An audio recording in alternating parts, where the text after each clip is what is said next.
Kaya sa isip niya lang yun. Hindi kayo obsessed to kay, VP Sara, tong tao na to? Hindi.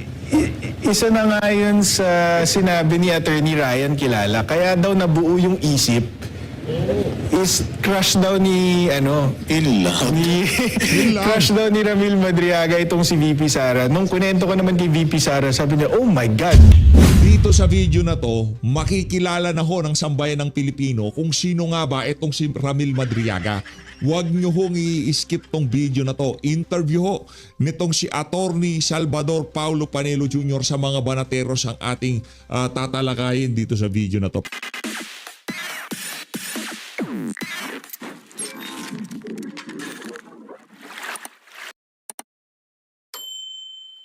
Yun na nga ho kasi mga kababayan, ang gagawin ho kasi nito mga nakatanggap ng envelope at maleta dyan sa House of Representatives na mga congressman, ilalatag ho nila yang si Ramil Madriaga dyan sa House of Representatives. Smoking gun daw ho nila yan Diba? Ngayon, syempre, i-cross-examine yan. Yang gagawin ho nila dyan, walang kaibahan doon sa ginawa nila sa TWADCOM noong mga nagdaang taon. Ngayon, uulitin ho nila yung ginawa nilang paninira dito kay VP Sara para kahit papaano siguro, bumaba ang approval at trust rating nitong si VP Sara. Sa gayong paraan, pag napunta na dyan sa Senado, yung impeachment na yan, talagang hindi mahihirapan yung mga gustong magbayad para tanggalin o para ma-impeach si VP Sara dyan sa Senado. Heto mga kababayan, panoorin ho natin. Malupitang interview na naman ho ito ng mga banateros dito kay Attorney Salvador Paulo Panelo Jr. Anak ho nitong si Attorney Salvador Panelo. Panoorin ho natin ito mga kababayan. Ang legal counsel ni Vice President Sara Duterte. Magandang gabi. Magandang gabi, Boss Dada. Magandang gabi sa mga banateros at sa lahat ng nanonood ng programa nyo. Attorney, kaklaruhin lang namin abogado ka ni Sara Duterte or Vice President Sara Duterte dito lang po sa kaso kay Madriaga. Opo, para dito sa perjury complaint versus Madriaga at saka sa mga susunod pang kakasuhan kung aabot tayo doon. Siyempre bago tayo mag-dig in dito sa issue na ito, kami po nakikita namin na dati naman po si Pangulong Vice President Sara Duterte hindi siya masyadong sumasagot sa mga issues. At nasabi rin niya doon sa nakaraang interview ni Banat Bayet tsaka ang inyong lingkod sa Tapang at Malasakit. Sinabi niya na ayaw niyang matulad kay Pangulong Duterte kasi si Pangulong Duterte yung mga nag-aakusa sa kanya noon yun din yung mga ginagamit sa kanya ngayon sa ICC. Ano pong opinion nyo tungkol doon? Tama po ba ito or hindi lang po ba ito yung una at huli na mga kakasuhan ni Inday Sara sa mga naninira sa kanya? Tama po yun. Nung una po kaming nag-ugnayan ni VP Sara, yun ang bili niya po sa akin na hindi na po pwede na gawa-gawang mga witness katulad ni Madriaga, hindi na pwede yung mag-iimbento ng kwento kasi lalo na ngayon na kunyari ginamit sa impeachment na napakahalagang proseso, ang pwedeng mangyari dito kapag kasi nakyento ng mga politiko kagaya ng nangyayari ngayon is mawawalan ng vice presidente na duly elected ng tao. So masyado nang mabigat yung consequence, hindi na pwedeng hayaan na lamang. Kaya minabuti niya na simula ngayon, kakasuhan na yung dapat kasuhan, panagutin na yung dapat panagutin, para maaga pa lang hindi na lumaki yung problema, hindi na malinlang yung tao. Galing. Tama ho yung naging approach niya itong si Vice President Sara Duterte. Legal legal. Hindi illegal. Dadaan sa prosesong legal. Hindi kagaya nitong mga kawatan sa administrasyon ni Marcos Jr. Lahat ho idinadaan nila. Kung pwedeng idaan lahat sa illegal, idadaan nila. Sa maleta, sa envelope, sa pagnanakaw. Yan ho ang galawan nila. Tama ho yan mga kababayan. Tama yung ginawa ng kampo na yan itong si VP Sara. Na dapat talaga kasuhan na itong mga pakawala na to ni Trililing. At dapat alam nyo mga kababayan, ang pinaka dapat talagang kasuhan nitong si VP Sara, walang iba kundi yan si Trililing. Si Antonio Trillanes, dapat yan ang isunod na kasuhan nitong si Vice President Sara Duterte.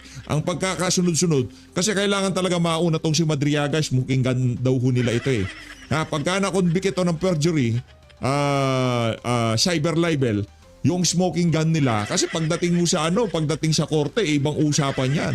Ha? Ilalatag ho nitong mga abogado nitong si VP Sara kung bakit kasinungalingan ang mga pinagsasabi ng Ramil Madriaga na yan.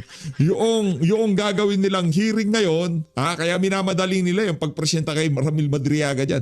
Dahil pagka nasalat yan, nauna ang hearing diyan sa mga kasong isinampa nitong si VP Sara, diyan kay Ramil Madriaga, magkakahindot-hindot ang naratibo nila. Kaya tama ho yan.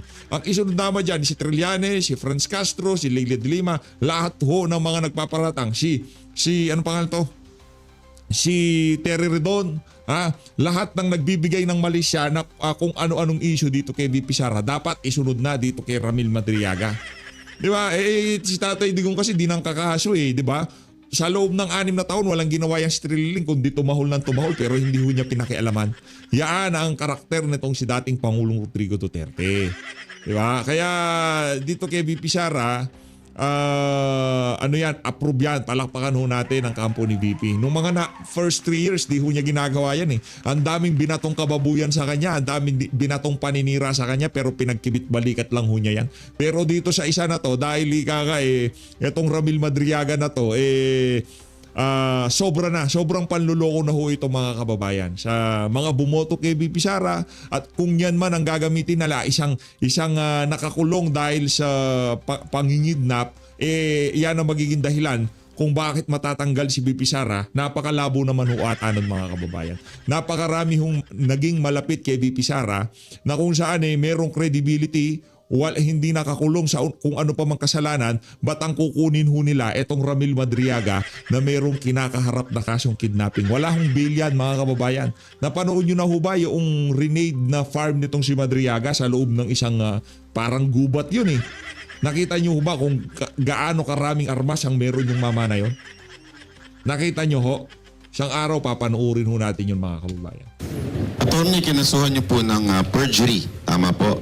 Ang tanong ng taong bayan, bakit perjury at bakit hindi cyber libel? Perjury. Yung perjury, yun ang rekomendasyon natin kay VP Sara kasi yung sa cyber libel kasi or libel, kailangan merong element yun ng publication. Kunyari, hindi naman natin mapatunayan kunyari na si Madriaga pinublish niya yung affidavit niya. Malamang dyan ang abogado niya or sino mang tao sa likod niya, yun ang nag-publish nun. Kaya ayaw na nating isipin yung technicality na yun. Kaya nag-focus tayo sa perjury. Ang perjury lang naman, kailangan lang natin patunayan na sa isang sworn statement, katulad ng affidavit niya, nagsinungaling siya. At yun, madali nating mapapatunayan yun. So, pagkatapos ng perjury na yun, ano yung magiging kakahantungan nito? Ito ba maaaring gamitin bilang defense sa impeachment? O ito ay para lang patunayan sa tao na itong tao na to nagsinungaling? Hindi kami umaasa kasi alam mo matagal lang mga kaso dito So hindi naman kami umaasa na kahit magsimula man lang yung trial sa korte para dito sa perjury complaint bago magsimula yung impeachment trial kunyari sa Senado. Wala naman kaming ganong ilusyon na matatapos agad.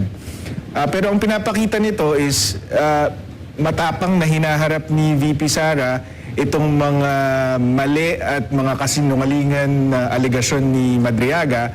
Kaya kinasuhan na niya. Kasi sa impeachment, wala namang consequence kay Madriaga pag mapatunayang nagsisinungaling siya Pero dito sa perjury, kapag napatunayan nagsisinungaling siya, kulong siya. Or mananatili siya sa kulungan kasi nakakulong siya sa kasalukuyan. Tapos pinapakita din natin sa mga kalaban ni VP Sara na tapos na yung mga araw na hinahayaan na lang ni VP Sara yung mga naninira sa kanya at sa pamilya niya. So hindi na siya papayag na ganun. Speaking of naninira, ano po bang kahit pa paano buod nung inyong pagsampa ng perjury? Well, si Ramil Madriaga kasi nag-execute siya ng affidavit noong November 29, 2025. Ang pinaka sinasabi niya doon, bagman nga daw siya or aide ni VP Sara at upon her instructions or sa pag-utos ni VP Sara, nagde-deliver daw siya ng limpak-limpak na salapi sa kung kani-kanino. Tapos sabi niya na meron siyang suggestion doon na confidential funds ang gamit. So wala pong katotohanan yon. Hindi nga po kilala ni VP Sara si Madriaga. So minabuti niya na pong mag-file ng kaso ng perjury para patotohanan na walang katotohanan yung mga sinasabi niya. At nabanggit ko na to before, yung pag-file kasi ng criminal action sa city prosecutor yan ifa-file. Ang city prosecutor nasa ilalim yan ng DOJ. Ang DOJ nasa ilalim ng Malacanang. So alam na namin na dahil kalaban, pwedeng utusan na i-dismiss nyo yan. E di mapapahiya si VP Sara. Maiisip ng tao ngayon na, totoo pala yung sinasabi ni Madriaga. So, minabuti namin, umabot ng 340 pages yung aming complaint affidavit dahil gusto namin airtight yung complaint. Yung bukod dun sa testimonya ni VP Sara, dinagdagan pa namin ng 7 affidavits ng witnesses, supporting witnesses. Tapos, linagay na namin lahat ng documentary evidence na makapagpapatunay na hindi sila magkakilala talaga. Nako, wala na. Tapos na usapan. Para dito kay Ramil Madriaga. Nasalat na naman ang plano nitong si Bacolao diyan sa Justice Committee. Kasi kung di tayo nagkakamali, sa 25, sa Wednesday next week, aarangkada na naman ho ang Justice Committee. At ang balita natin, isasalang na ho ata itong si Ramil Madriaga. Isasalang na ho nila yung kanilang sinungaling na smoking gun ni Benny Abante dyan sa Justice Committee. At kanila nang mamanipulahin ang naratibo. Dahil ako malakas ang yung kutob ko na hindi pupunta si VP Sara. Kasi wala hong fairness na mangyayari diyan sa diyan sa Justice Committee. Isa lang sa miyembro ng Justice Committee ang nakikita nating sisintensya ng parehas diyan sa impeachment na yan ni VP Sara. Yung si Congressman ano pangalan nun, yung nakaway ng mga pinklawan, mga dilawan. Suntay, si Congressman Suntay. Maliban kay Congressman Suntay, hindi pa lumalabas si Madriaga, impeach na ho si VP Sara sa mga congressman dyan. Ngayon, itong si Madriaga, siya lamang ang gagamitin nila para i-cover ng lahat ng mainstream media, malaro nila naratibo, hindi dumalo si VP Sara, hindi niya hinarap si Ramil Madriaga. Kaya kailangan nyo hong i-share itong video na to para makita ng ating mga kababayan na yung mga kabalbala na gagawin ni Jinky Luistro dyan sa susunod na linggo, ika nga bistado na ho siya ng sambayan ng Pilipino.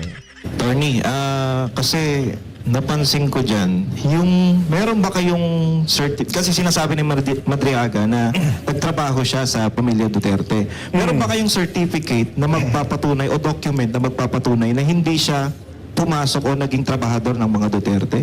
Marami po. Meron kaming certification mula sa Davao City Mayor's Office or local government. Meron kaming certification mula sa Presidential Security Command na dating Presidential Security Group. Meron tayong certification mula sa Vice Presidential Security and Protection Group, sa Office of the Vice President, pati na rin sa Department of Education. Itong lahat ng opisinang to, sinasabi nila sa certification na walang Ramil Madriaga na nagtrabaho, naging empleyado, or otherwise connected with those agencies.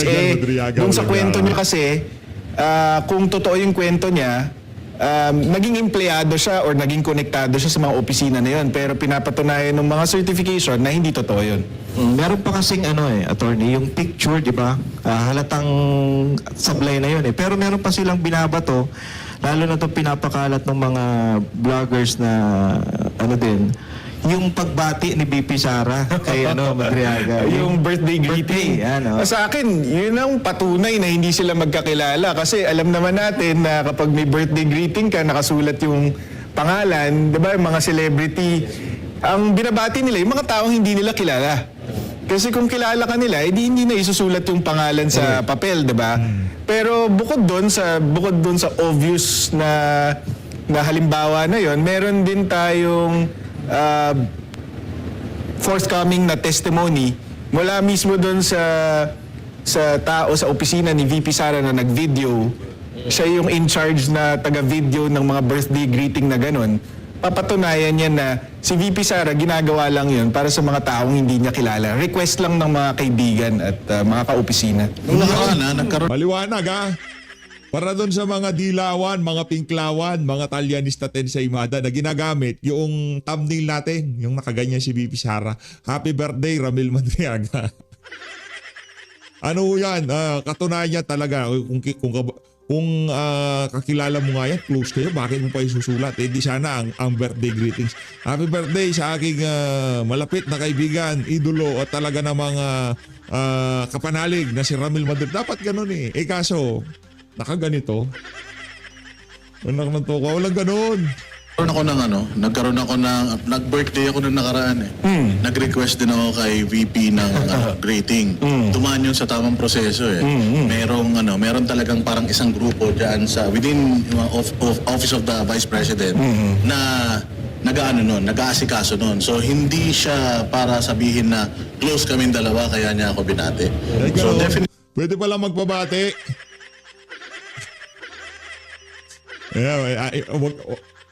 Hindi na para balahin pa natin si VP Sara. Nakakaya naman. Oh. Ayun na yun. Pero okay din naman mababati ni VP Sara bago siya maging presidente, di ba? Birthday ko na bukas. Hindi, joke. Hindi ko birthday bukas. may request yan. Binigyan ko lang ng konting sundot yung sinabi ni Atty. Pero ba't pag ini-interview mo parang si VP Sara close na close kayo? Hindi. Close na kami. Close na. Pero ganun yung mata mo pag Pero sigurado ako, hindi niya alam kung kailan ang birthday ko. Sigurado ako, hindi niya alam kailan ang birthday ko. Attorney, nabanggit nyo, madaling patunayan tong perjury. Actually, parang sinabi nyo nga, ito yung hulog pa ng langit para doon sa impeachment. Sinabi nyo, mali yung pangalan, even yung pangalan, mali. Ano bang ginamit yung pangalan at doon sa affidavit na mali? Hindi, yung pangalan kasi talaga ni Ramil Madriaga is Ramil Lagonoy Madriaga. Nandun yun sa kaso niya. Nabanggit ko na ito before na hindi yung pagkakulong ngayon ni Madriaga for kidnapping for ransom, hindi ito yung unang pagkakataon. Nakulong na siya noong 1997 for kidnapping for ransom din, pero na-acquit lang siya sa Supreme Court. So malinaw na ang pangalan niya doon, Lagonoy, Lagonoy. Pero doon sa affidavit niya, Lagunoy ang ginamit Hindi niya. kaya typo lang? Dalawang beses niya inulit. Pero ang amin lang is ganun ka haphazard ang paggawa nitong affidavit na to na pati yung pangalan mo, nagkamali ka pa. Nabanggit ito yung most wanted. Ito.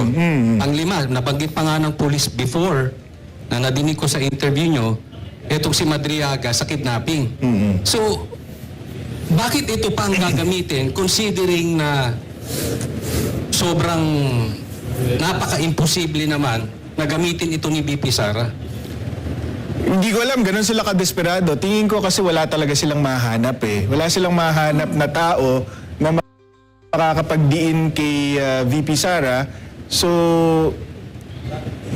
kumuha na lang sila ng willing to do it, 'di ba? Yung gustong gumawa, may rason para gawin. Ang nakikita nating rason dito, malinaw naman, meron kaming presenta na text message mula kay Ramil Madriaga papunta kay Lieutenant Colonel Dennis Nolasco na inaanyayahan niya na kumbaga bumaliktad ditong si Nolasco at kesyo sabihin niya na lang daw na yung confidential funds binigay ni Nolasco kay Madriaga, siya na daw ang magpapaliwanag para daw hindi makulong si Nolasco kasi siya daw magiging state witness daw siya. Mukhang makakalaya siya kaya niya ginagawa to. May kapalit na kalayaan tong testimony niya.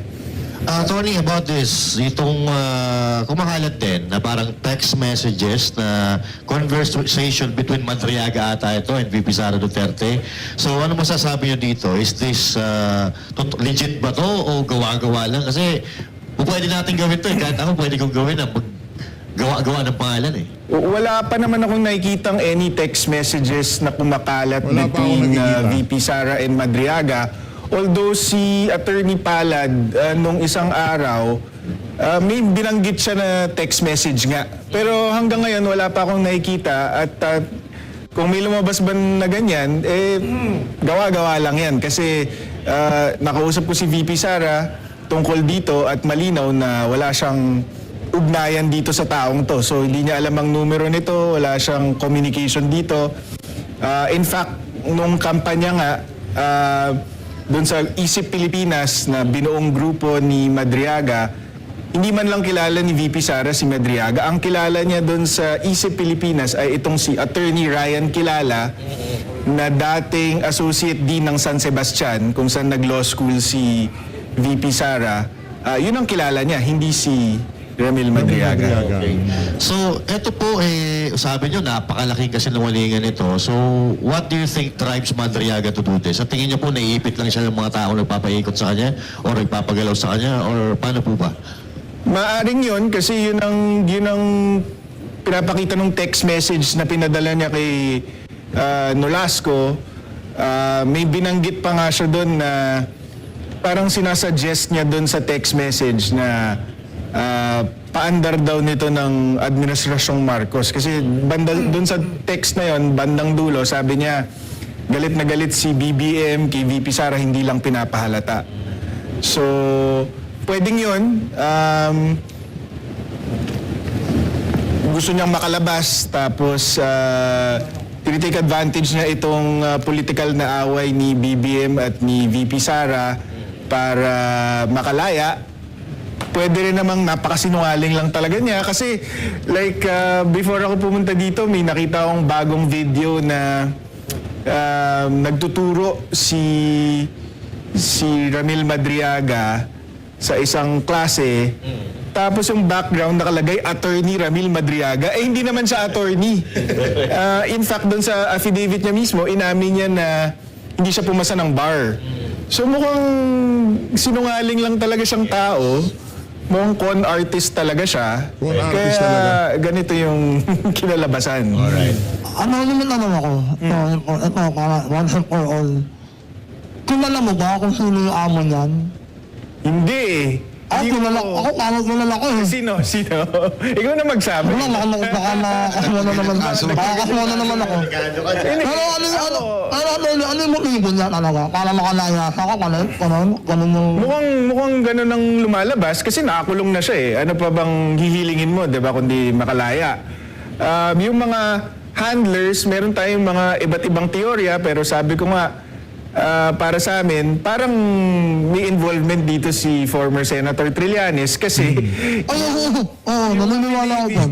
yung affidavit ni Madriaga, parang mga lumang kwento ni Trillanes to eh, na hindi napatunayan yung magnetic lifters versus Manscarpio and others, yung nakakatanggap daw yung pamilya Duterte ng drug money at saka ng pogo money. Tapos, syempre, itong confidential funds dinagdagan. So, puro, kwentong Trillanes. So, posibleng siya ang nasa likod nito. So, ano yun, di ba? Alam naman natin na sinuwanan ng hayop na mapayagan ako. So, alam naman natin na sa mananalo, ano kaparusahan ang napanunayan na sinuwanan siya? Ay, Hindi ko masampalin yun sa ng kulong. ibig sabihin nun, magkikita kayo dun. Hindi naman.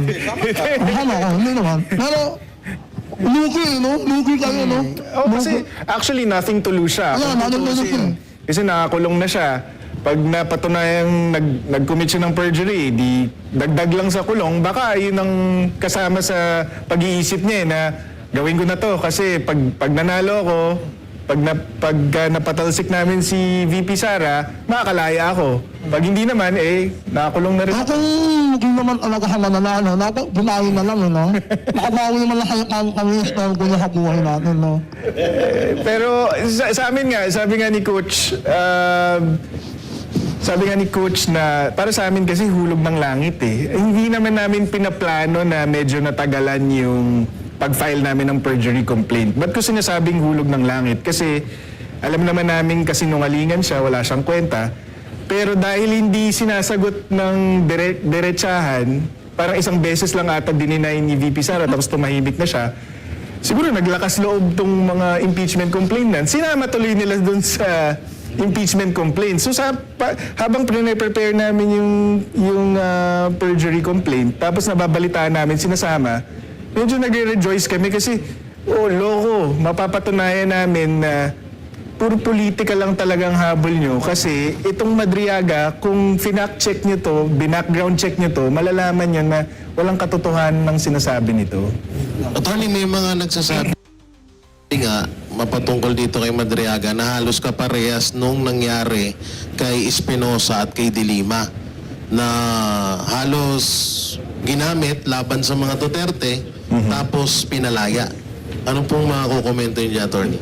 Sana hindi na tayo umabot doon kasi ang patutunguhan natin dito is kung hindi ma-impeach si VP Sara, magiging Pangulo to ng Pilipinas. So, syempre, hindi papayagan ni VP Sara na makalabas ng kulungan tong ganitong klaseng tao. So, sana hindi na tayo umabot doon. Yan yung mga nakikita po ng mga netizen na kasi yung kay Espinosa pinalaya tapos ginawang witness laban kay Pangulong Duterte tapos pinalaya. Ganon din si De Lima. So ganito, halos ganito din ang senaryo ni Madriaga. Tapos yung mga binibitawang statement din nung dalawa ni Espinosa at kay Madriaga halos parang magkakatugma-tugma lang din. Pero sana hindi mangyari yun talaga, no? Kasi bukod sa mali yun, napaka-dangerous nitong taong to. Kasi PNP na mismong nagsabi na itong si Ramil Madriaga, leader siya ng Madriaga Kidnapping for Ransom Group na tinaguri ang one of the most dangerous criminal syndicates in recent history. So, sana hindi mapalabas yung mga ganitong klaseng tao. Gaano po, Attorney, gaano po kalakas ang ebidensya ng isang katulad yan? Si Madriaga, isa ng may tuturing na kriminal. At katulad din yan, nila Espinosa, nila De Lima. So, gaano po kalakas at kahina yung mga ebidensya nila na ibinabato laban kay Vice President Sara Duterte? Oo.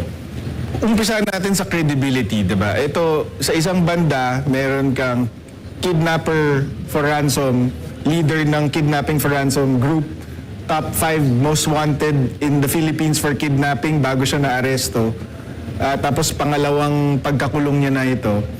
Versus yung ikalawang Pangulo ng Pilipinas na walang bahid ng korupsyon, walang bahid ng krimen, maliban din sa gawa-gawa na lang na binabato sa kanya ngayon. Ang sumusuporta sa testimony niya, 7 tao na hindi rin matatawaran ng integridad.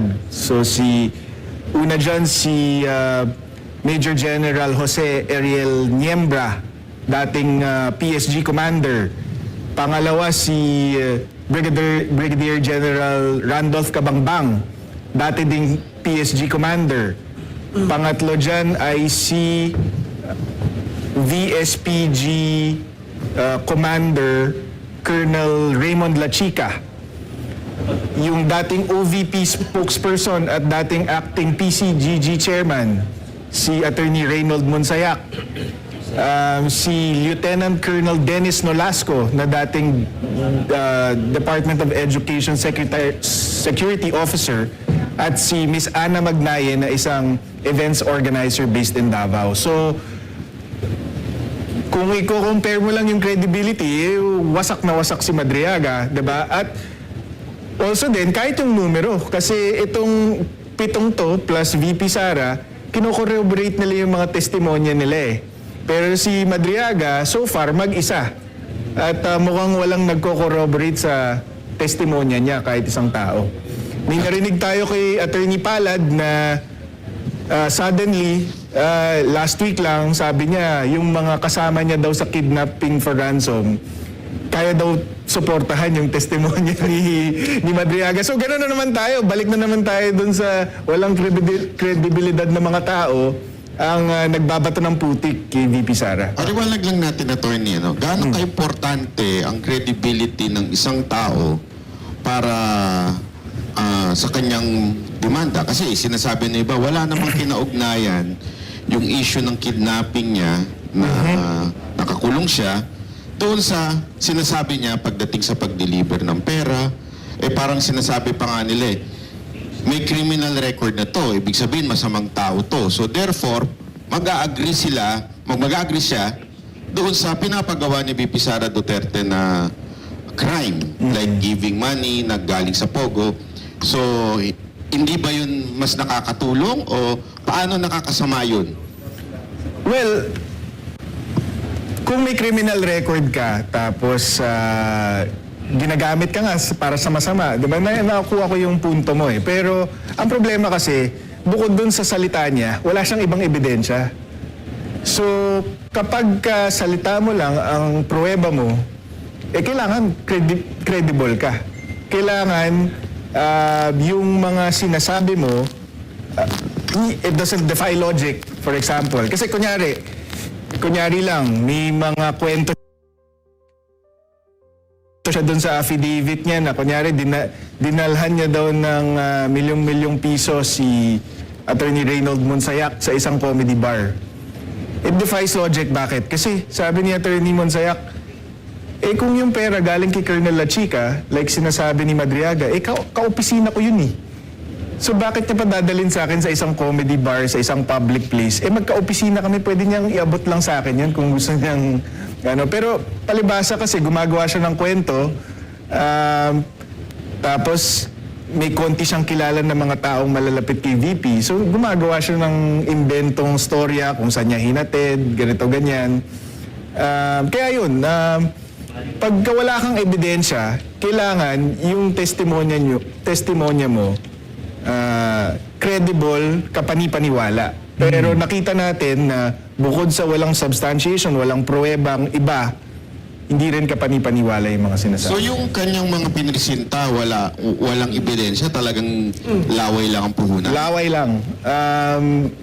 Tapos, ang nangyari lang is after lumabas nung affidavit niya, may naglabasan sa social media na mga picture niya kasama ni VP Sara, mga Zoom meeting, ganito, ganyan. Pero actually, hindi nga namin kailangan sagutin yun sa perjury kasi hindi naman kasama yun sa affidavit. Pero para lang matigil na yung mga chismis or pagdududa ng ibang tao na baka nga magkakilala sila, baka nga trabahante nitong si VP Sara, tong si Madriaga, sinagot na namin dun sa